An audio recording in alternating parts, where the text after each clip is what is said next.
Y ahora vamos a otro tema que es conocido por mucha gente, porque si yo les nombro, les digo que hay una bacteria, un microbio que se llama Helicobacter pylori, seguramente mucha gente lo conoce, especialmente esa gente que estuvo con alguna úlcera, gastritis, o le han hecho un estudio endoscópico.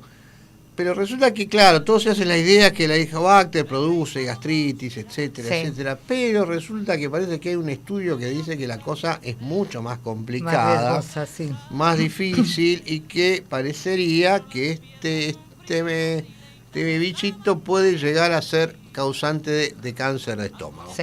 Por eso vamos a charlar sobre ese tema con la doctora Araya Valentina, médica clínica y gastroenteróloga y endoscopista. Trabajo médico trabaja médica de planta en el servicio de gastroenterología en el Hospital Fernández y también en el Centro de Gastroenterología de Vicente López, el Segavilo. Doctora Araya, ¿nos está escuchando? Hola, ¿qué tal? Buenas tardes. Muy buenas tardes. Un placer saludarla. Ahora, Araya, tengo invertido acá, Araya Valentina, ¿no? Valentina es el nombre. El nombre, sí. A ver, doctora Valentina, cuéntenos un poquito. Resulta que ahora nos enteramos que el Helicobacter puede ser causa de cáncer de estómago.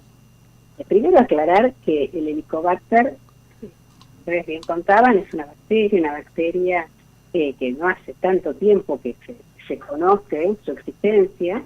En realidad su historia se remonta a la década de los 80, 1980, Ajá. donde un patólogo de apellido Warren, un patólogo australiano, Sí. junto con un médico clínico muy joven de apellido Marshall, sospechan que las úlceras y las gastritis se debían a algo más de lo que hasta ese momento se pensaba, que era las úlceras por estrés, las úlceras por ácido. Claro. Se piensa que hay una bacteria relacionada, pero les costaba encontrarla. Entonces cultivan la bacteria hasta que llega una Semana Santa, el cultivo queda a la intemperie y cuando vuelven se encuentran que realmente hay una bacteria en ese cultivo y ahí las sospechas son más fuertes. Para demostrarlo, el joven médico Marshall quiere ese cultivo y empieza con los síntomas de gastritis, de acidez y demás, se hace una endoscopía y ven que tiene úlcera, que tiene gastritis. Ajá. A partir de ahí realiza un tratamiento antibiótico, Sí. se le pasan los síntomas, se vuelve a hacer la endoscopía y el Helicobacter pylori ya no estaba y la gastritis se había curado. Es decir, que Entonces se el lo paradigma probó. de que la úlcera... Sí. No, digo que lo El probó paradigma. el mismo, sí. El mismo. Sí, mirá. Se ingirió el mismo cultivo. Mirá vos. Entonces el paradigma de que las úlceras eran por ácido, por estrés, empieza a cambiar y ahora las úlceras son por una bacteria que se llama Helicobacter pylori. Esto Bien. les valió a ellos el premio Nobel después en el 2005. Ajá. Mirá. Así que es bastante reciente. Es bastante reciente. ¿Y lo de el posible causa o se constató la causa de cáncer de estómago también es algo reciente? Claro, el Helicobacter pylori se empezó a evaluar primero como causante de gastritis, de úlceras. Después se vio que en realidad producía otros cambios más importantes Claro. en el estómago, que era la gastritis crónica superficial, que después se hacía gastritis crónica profunda, que si Ajá. continuaba su infección empezaba a aparecer atrofia gástrica, metaplasia intestinal y por último cáncer gástrico. Cáncer gástrico. Pero eso por Sí, actualmente es un agente cancerígeno de clase 1, carcinogénico de clase 1 por la Organización Mundial de la Salud. Claro, pero eso por falta de un buen tratamiento y de una buena, ¿no? De que sepan que es debido a eso, ¿no? Exactamente. Si uno la infección se hace persistente y a lo largo del tiempo los Claro. cambios en las células se van siendo cada vez más profundos. Sí, yo le quería preguntar, ¿cómo llega la bacteria al estómago? ¿Cómo nos contagiamos o está ahí siempre? ¿Qué es lo que pasa con esa bacteria? La bacteria hay primero que tener en cuenta que es muy prevalente, sobre todo en África y en América Latina, llegando a valores de prevalencia de casi el 90% de las personas que tienen. 90% de la Entonces, todo el mundo lo población. tiene. Ah. En cambio, en Europa, Estados Unidos, la prevalencia baja, del 25-40%. ¿Cómo llega la bacteria? Bueno, tiene que ver con el nivel socioeconómico, con el desarrollo de los países. El contagio es por vía fecal, oral, como se contagian muchas otras enfermedades. El no lavado de manos, el no lavado, la higiene de la verdura, Ajá. de lo que nosotros ingerimos, entra por vía fecal oral. de persona a persona. Una vez que entra el organismo, se adapta al medio ácido, porque tiene una enzima que hace que pueda adaptarse al medio ácido, atraviesa lo que es la mucosa de protección del estómago y se adhiere a las células del estómago y ahí libera las toxinas, las citotoxinas que tienen adentro. Claro, pero la mayoría de la población lo tiene, pero no en todos los casos produce gastritis, porque si no el 90% de la gente tendría gastritis. Y tal cual. Por más que hay mucha gente con gastritis, eso es cierto, mucha gente tal vez no reacciona de esa forma, ¿no? Tampoco como un cáncer. Por más que el cáncer de estómago sé que es un cáncer bastante frecuente, no todos desarrollan el cáncer. Claro. Es decir, que debe haber otros factores predisponentes, me imagino. Exactamente. Entonces, la pregunta sería por qué algunos tienen gastritis Sí. y otros no tienen gastritis, o algunos tienen úlceras y otros no tienen, o cáncer y algunos otros no. Claro. No es solamente, ahí es una combinación de factores. Claro. Hay factores que dependen de las bacterias. No Claro. todas las cepas de este Helicobacter pylori son igual de virulentas.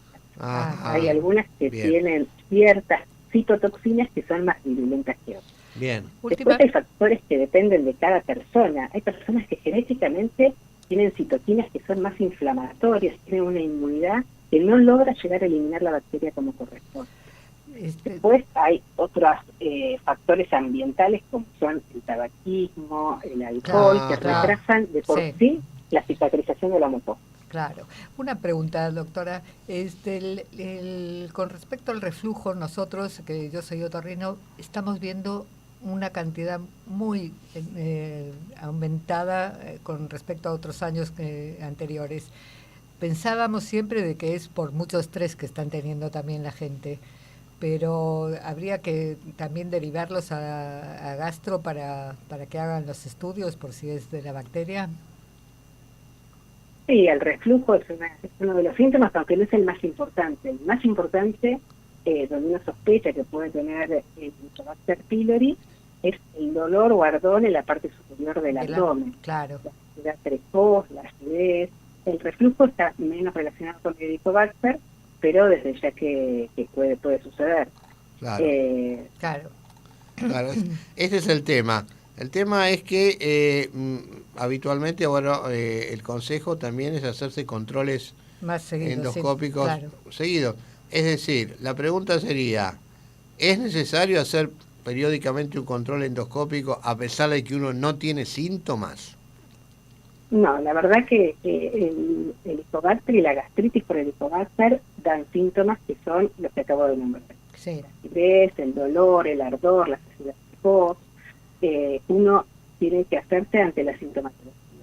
Tiene que hacerse en forma urgente si el dolor se hace persistente, Claro. si aparece anemia, pérdida de peso, materia fecal negra, como el carbón. Se habla de una lastimadura en el estómago que ha provocado sangrado, y eso está respirando a medida que pasa por el tubo digestivo, y uno tiene deposiciones oscuras. Entonces esos son síntomas de alarma para que el paciente vaya a consultar. Ahora, en forma sistemática, hacerse una endoscopia alta no está indicado. No está indicado. Pero es verdad que los gastroenterólogos muchas veces la recomendamos cuando uno tiene que hacerse una coloroscopia. Claro, exacto. Exactamente, eso se lo iba a preguntar. Nosotros todos recomendamos una colonoscopia ya rutinaria, a pesar de no tener síntomas, pero por eso le preguntaba si también sería rutinario una endoscopia alta, ese sería el tema. Pero por lo que usted nos dice, no. En las guías no figura como rutina, pero es verdad que en la práctica diaria uno la pide y va a buscar esta bacteria, porque esta bacteria no es indemne, es carcinógena, entonces cuando uno encuentra el Helicobacter es mejor erradicarlo. Es mejor erradicarlo. ¿Y el tratamiento básicamente cuál es? Primero, la forma de diagnóstico, uno puede llegar a escuchar que hay métodos no invasivos también para diagnosticar el Helicobacter. ¿Cómo sería? Existen métodos no invasivos, pero yo se los voy a nombrar, pero en realidad no son demasiado útiles y ahora paso a explicar por qué. Los métodos no invasivos es el test del aliento con carbono 13 o carbono 14, que es simplemente soplar y como quiere previamente urea y porque esta bacteria tiene la capacidad de degradar a través de una enzima la ureasa, podría diagnosticarse mediante el test del aliento. Esa sería una posibilidad. La otra es antígenos que se pueden encontrar tanto en la sangre como los anticuerpos, perdón, el antígeno que se puede encontrar en la materia fecal o los anticuerpos en la sangre. Ahora, yo por más que detecte el Helicobacter por estos métodos no invasivos, yo no sé realmente si es un portador asintomático o si realmente tiene gastritis, o úlcera, o alguna lesión en el estómago. Por eso es que nosotros preferimos, y es de indicación hacer, en una endoscopía. La endoscopía permite tomar una biopsia, y la biopsia permite varias cosas, como el análisis histológico, donde directamente se observa la bacteria, se puede cultivar, se puede hacer unas pruebas intraprocedimiento, donde rápidamente se puede detectar la bacteria. Bien, es muy interesante esto, porque estos test, que yo en lo personal los desconocía, no sé si se hacen en todos lados, pero de alguna forma evitarían entonces la endoscopía. No la evitarían, porque si nosotros pensamos que el Helicobacter está ampliamente infectando a gran parte de la población, nosotros saber que está puede ser parte de la flora normal, pero si tiene síntomas, si tiene gastritis endoscópica, eso se ve a través de la biopsia, si hay inflamación, atrofia gástrica, metaplasia intestinal, ciertos cambios histológicos, ese Helicobacter seguramente es un Helicobacter que provoca citotoxinas y a ese hay que eliminarlo. Bien. Pero eso solamente podemos verlo por una endoscopía. Solo por una endoscopía, está. ¿Y tenemos entonces un tratamiento específico para el Helicobacter? Sí, por suerte, al ser una bacteria, existen los antibióticos para poder tratarlo. Entonces es muy fácil el tratamiento porque es con antibióticos. Sí. El antibiótico debe actuar en una zona que es un poco dificultosa para los antibióticos, que es en un ambiente ácido como es el estómago. Entonces se necesita, por un lado, usar un inhibidor de la bomba de protones, un omeprazol, para bajar la acidez gástrica, y que el antibiótico pueda actuar sobre la bacteria. Se usan una combinación de antibióticos, porque lamentablemente con el uso de antibióticos hay alta resistencia antibiótica constante. Es decir, que se necesitan 2 antibióticos, a veces 3 antibióticos, juntos en combinación, asociados a un omeprazol que pueda bajar la acidez gástrica. Bien. ¿Es un tratamiento muy largo o El tratamiento dura entre 10 y 15 días. Para uno evaluar que se haya curado, que se ha erradicado el Helicobacter, ahí es donde se usa el test del aire expirado para el Helicobacter pylori, que es el carbono 3, para no tener que repetir la endoscopia. Perfecto. Entonces, bueno, es interesante todo esto, pero lo bueno es que uno puede cuidarse, uno puede llegar al diagnóstico, tiene tratamiento, pero la gente, y ese es nuestro deber como médicos periodistas, de que la gente se entere de todo esto, difundirlo, que lo sepan, que es muy importante el diagnóstico, es muy importante que hagan la consulta, tal cual, que no es que porque uno tiene un dolorcito, un poquito de acidez, bueno, no pasa nada, me tomo un poquito de leche o un poco de yogur y se acabó, sino que tiene que ir a hacer la consulta. Exacto. Me parece que eso es lo más importante de todo esto. Totalmente, porque no solo hablamos del diagnóstico de una gastritis, sino ya de un agente etiológico como es el Helicobacter, que tiene su tratamiento y no va a mejorar ni con bicarbonato, ni con leche, ni con ninguna de los tratamientos que uno puede buscar en casa, ¿no? Exactamente. Doctora Araya, le agradecemos mucho su tiempo, la verdad que ha sido excelente lo que nos ha dicho, porque bueno, esta es una noticia que se produjo y se difundió no hace mucho tiempo, y bueno, es importante que toda la población lo sepa, así que muchas gracias. Muchísimas gracias. Muchas gracias a ustedes por la invitación. Por favor. Hasta luego. Bueno, muy interesante esto, Hay que controlarse si uno tiene síntomas, lo importante es esto.